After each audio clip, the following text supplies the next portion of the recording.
we're going to have some fun. Next person's going to speak. Introduce Jennifer. Now, I know he's representative-elect. I mean, I know that. But I want to be the first one to do this.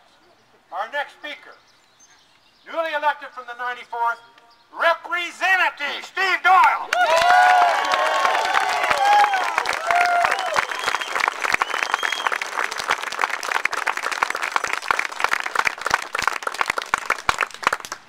4 days ago, the people of the 94th District sent a message to Madison, and we need to send that same message in July.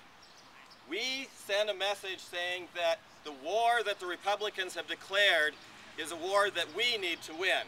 And that's a war that they declared against our senior citizens, against our public employees, against our workers, against our schools, against our children, against so many people.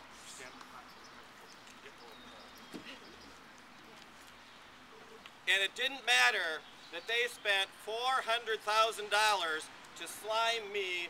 It was the people who spoke on Tuesday, and the people are going to speak again in July.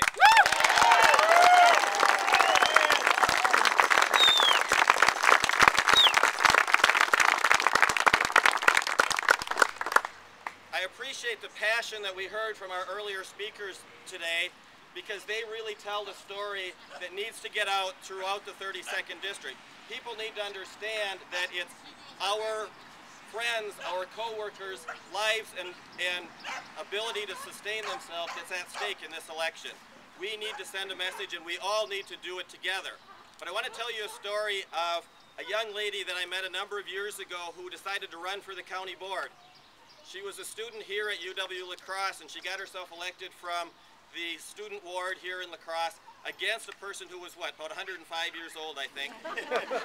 And she won that district and became pretty much immediately on the board a leader, a person that people listened to, a person that people respected, and a person who people liked.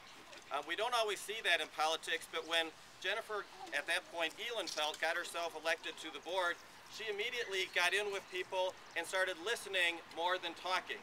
And that was a really important role that she played on the board in terms of bringing people together, in terms of providing a leadership even at an early age.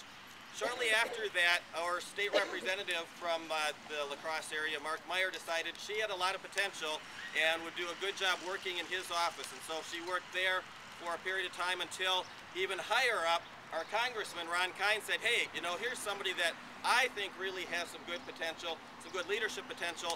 I want her working in my office, and Jen moved up to that position.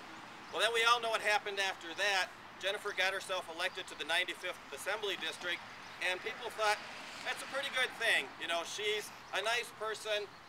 She'll go to Madison, she'll work well with others. But then what happened this spring was she decided, enough of this nonsense. I'm not going to work with people anymore. I'm going to stand up for people. I'm going to let my voice be heard by letting their voice be heard through me. And that is a really important transition.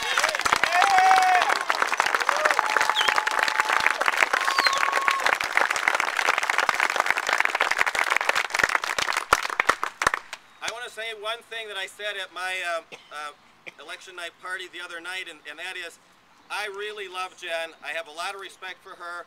She's a good friend of mine. She's been a mentor to me. But you know what? The state assembly isn't big enough for the two of us. One of us has to go.